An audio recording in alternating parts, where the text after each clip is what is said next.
Hello everybody and welcome to another video from Carl's Tech Shed. Well, what I'd like to do is talk to you today about a newspaper story which came up recently about a laptop which was in the possession of a British newspaper, The Guardian, and GCHQ, which is the British equivalent of the NSA over in the US, and the government decided that this laptop contained documents which were too sensitive.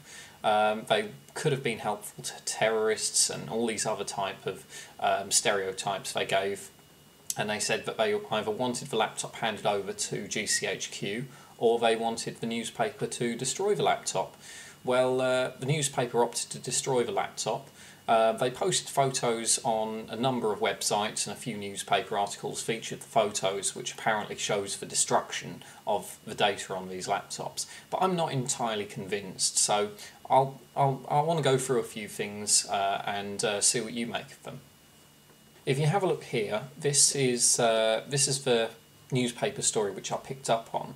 And it says here that the newspaper destroyed the hard drives under the watchful eye of GCHQ technicians who pointed out the critical points on circuit boards that should be targeted with the tools, and also took notes and photographs of the destruction. The tools being nothing more than a common angle grinder which you can pick up for about 20 quid in any hardware shop.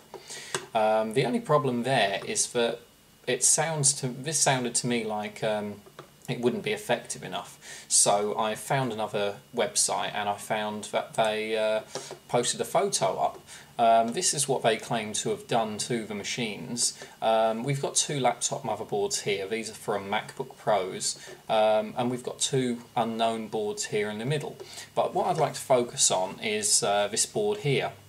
Now this is evidently a motherboard from a MacBook Pro Retina edition, which doesn't actually contain a hard drive as such. It contains what's known as an SSD, or solid state drive. This is a hard drive which is it's actually held on memory chips rather than rotating platters. However, this plugs into this small connector here and sits approximately here when the laptop is in use. Now the components which they have actually destroyed, I'll point out to you. If we have a look at a picture of a MacBook Pro Retina motherboard, which you can see here, this is identical to the one which they've destroyed in the photo here. We can see that what we've got is we've got the main processor here, we've got a graphics processor here, we've got a chipset here, and we've got a Thunderbolt controller here. Now this large block of chips here isn't the SSD, it's actually the memory. This is the RAM, which holds no data whatsoever. As soon as the machine is switched off, it's automatically wiped, so it's impossible that any data could be retained on here anyway. However, these technicians at GCHQ have instructed The Guardian not only to destroy the RAM, which held no data anyway, but to destroy the other chips. The irony of it is that they haven't actually destroyed the SSD, which would have sat here. Now, whether the technicians at GCHQ were unfamiliar with this model of MacBook and assumed that this series of chips here was the SSD, I'm not sure.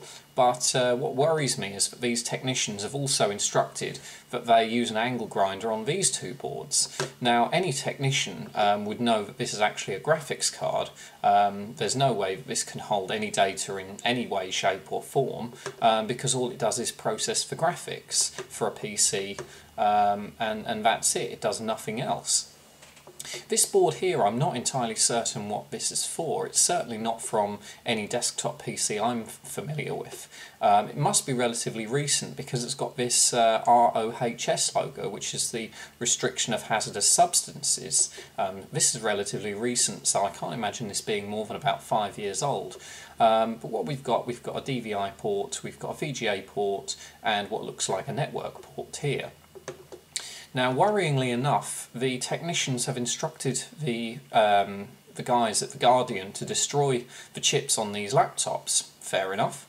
But they've left the two chips here, which could or could not be memory containing devices. These look like they could be flash chips. They may be memory. I could be wrong. These could just be RAM, but without knowing what the actual board is from, there is a good chance that these could hold data. So again, the irony of it is that they've destroyed non-data holding components while leaving the data component holding components intact. And again, what we've got on this MacBook here, it looks like they've just destroyed the CPU and the memory rather than the SSD or the hard drive. Now if we go over to this picture here, this is actually a document I found which is from a British Security Industry Association, and this actually specifies the size of what you should do with equipment which holds sensitive data. Now the SSD which would have been in the MacBook which was destroyed would probably, well, it would fall under category D, which is computers including hard drives, embedded software, chip card readers, components and other hardware. So if we look at band D here, all of these should actually be shredded rather than have an angle grinder taken to them.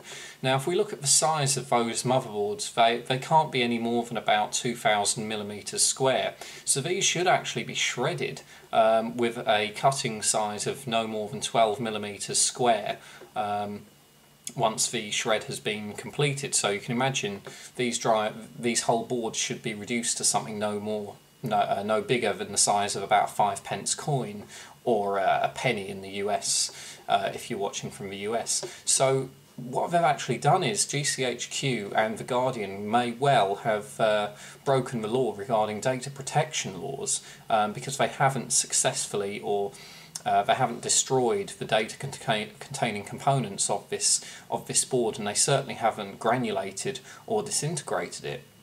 But the thing what worries me the most is that there's no sign of an SSD or a hard drive anywhere in this picture. So the actual component which contains the data has been removed.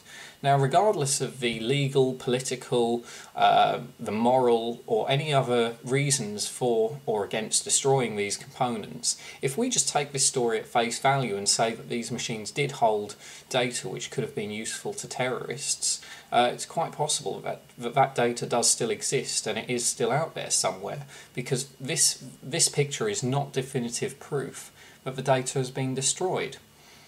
Well, that's pretty much all I can say about this. If you've got any comments, please leave it in the comment box below.